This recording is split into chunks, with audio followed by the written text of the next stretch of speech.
Hello and welcome to another OpenCRM tip. This is the first in a new series of workflow workshops we have put together. Hopefully this gives you an idea of some of the things you can automate in OpenCRM using workflow. I'm going to start with a simple example. I want the contact type to be automatically set to customer when an opportunity for a new business has the status of closed won.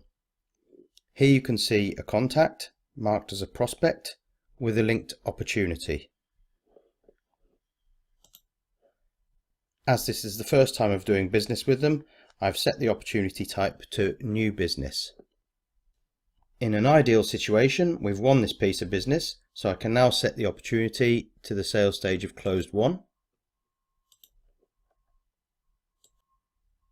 If we now look at the contact record, you can see the contact type has been set to customer. To show you behind the scenes, this is what the workflow engine looks like.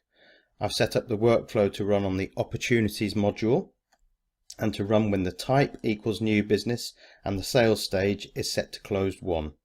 That's my trigger, and I've set the action to update the linked contact and to do the following: set the contact type to customer.